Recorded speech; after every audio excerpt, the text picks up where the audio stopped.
Renunciation of Action by Robert Crosbie. It would be a grave mistake to think that by not acting one frees himself from the consequences of action.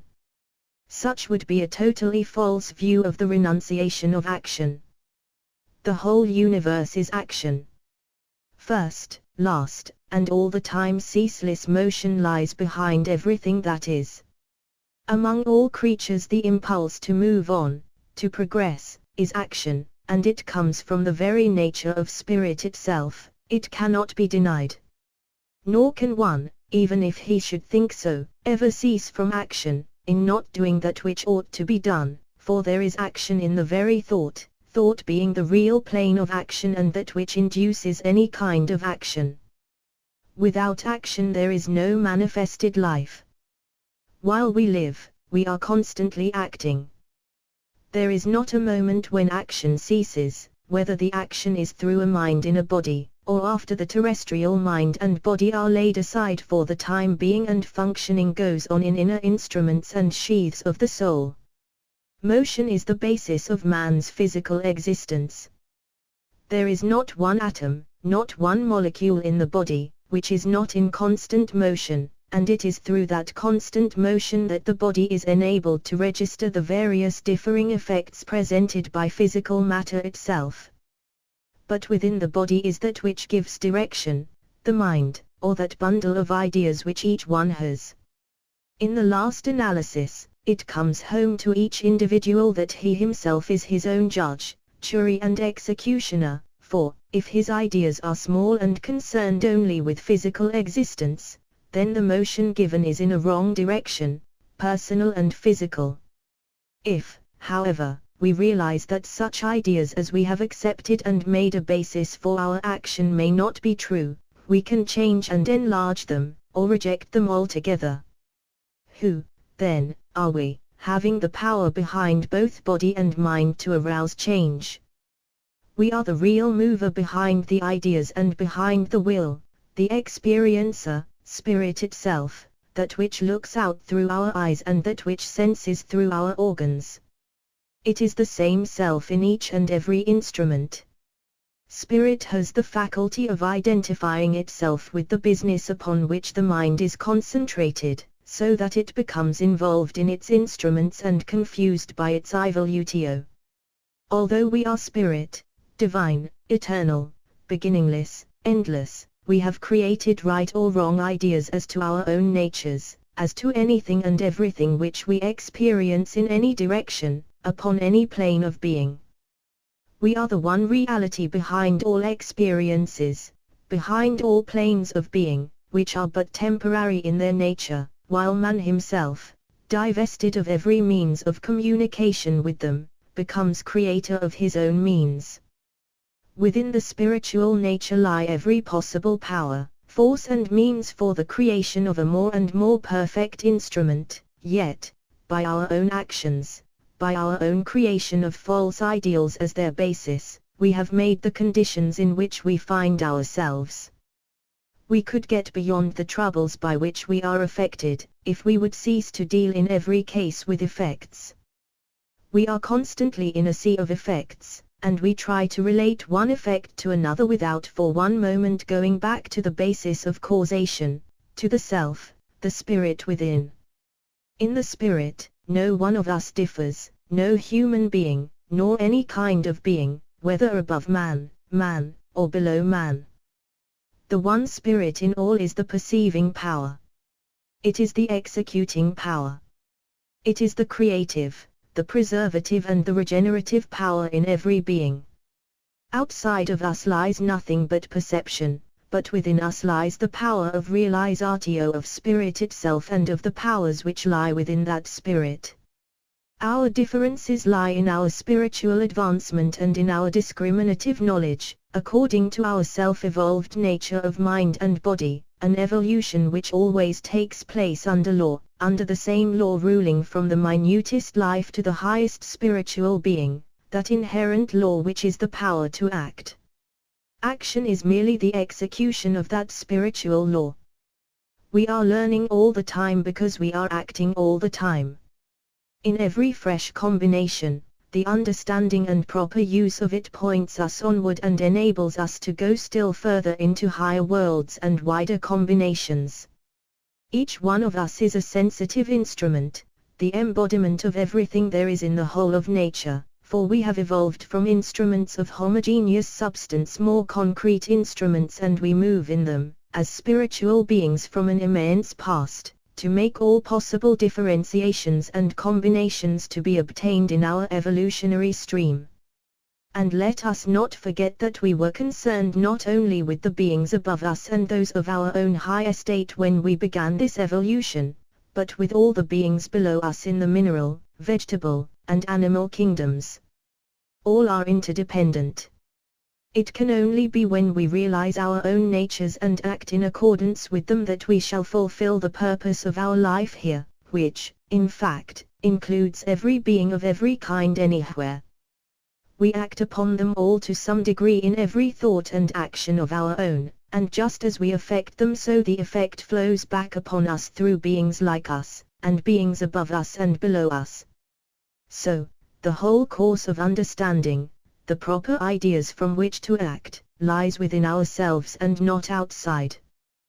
To imagine that we are here by chance, that there is no law, that there are accidents, that we are not responsible for ourselves being impinged upon while others are gratified of their desires, is an error. We have brought ourselves into the present condition by doing similar things before. We have in other lives pursued a course that shut us out from a knowledge of our own nature. We have so acted through the inherent power within ourselves as to bring about a closure between our high perception and our lives in the body. We have affected others in a similar way, and they in their turn come back to affect us and keep us on that plane of thought and action. For it can be seen that our thoughts are action more than the acts themselves.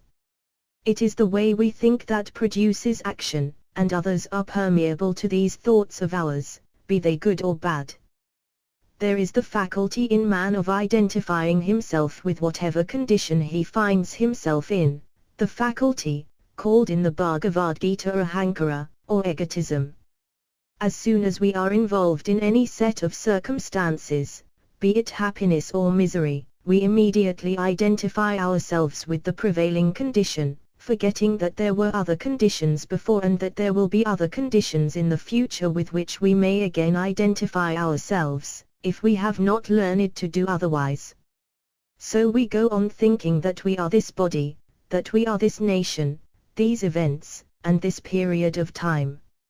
All these ideas are subversive of an understanding of our true natures, but they are ineradicable, because we ourselves created and maintain them. A true understanding may be had by no matter whom or where through what is known in one of the ancient writings, the Mudaka Upanishad, as the shaving process.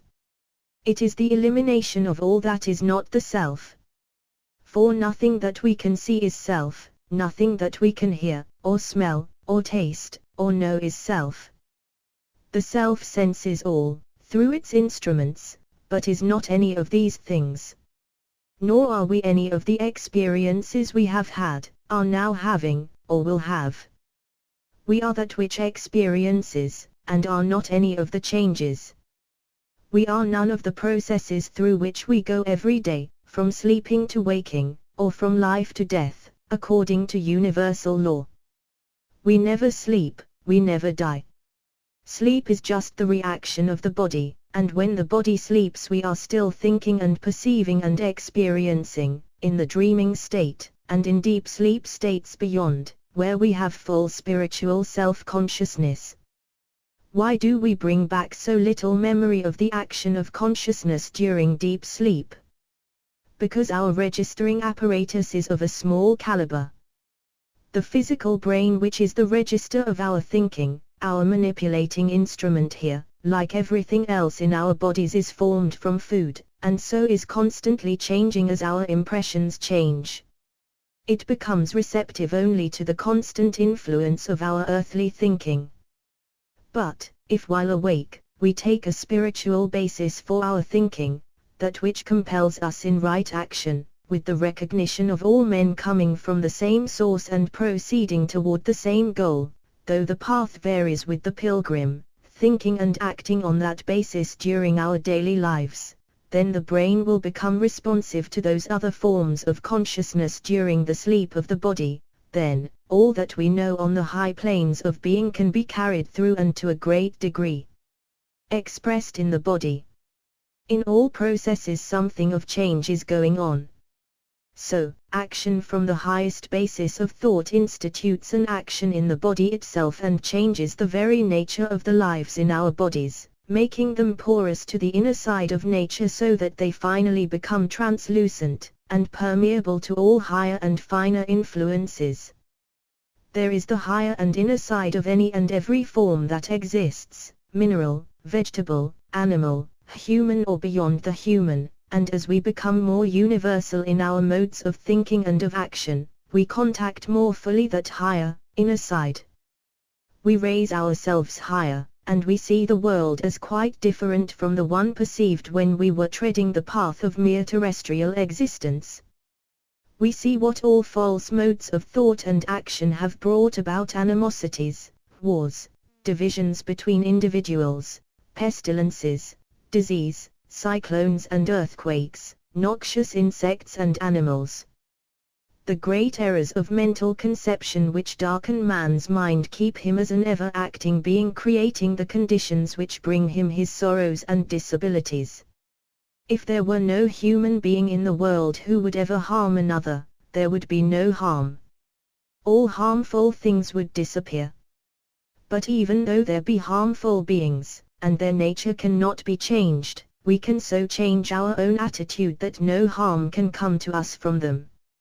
If harm comes to us, there must be harm in us. The yogi of the East can go into the midst of all kinds of harmful creatures unharmed, because of his own harmlessness. When our thought is fixed on false ideas, it is apparent to the harmful creatures, and their instinct of so-called self-preservation moves them to attack us, because they recognize a danger in us. The natures of those beings below us will be changed only by man, for they cannot change themselves. It is the lives which we are using in our own bodies, themselves motion, action, which become the embodiment of beings in the various kingdoms, because we have endowed them with our thought and action and given them direction, as each moment passes, back onto their own plane. We are their creators and their providence, or we delay their progress by misunderstanding our own natures and, consequently, theirs. What will be in the future depends upon those who have the power to act in any state of matter. The civilization that now is has been created by ourselves, but behind all true progress there must be a universal conception of spirit, mind, and action. Let us dismiss any idea of renunciation of action. Act always. We have to act. Every principle of our nature compels us to act. If we fear or fail to act in any given place where the situation calls for action, then we have acted in a wrong way, for we have missed an opportunity. And an error of omission is worse than an error of commission. Act, then, but act for and as the self of all creatures. Renounce not action, but selfish interest in every thought and act.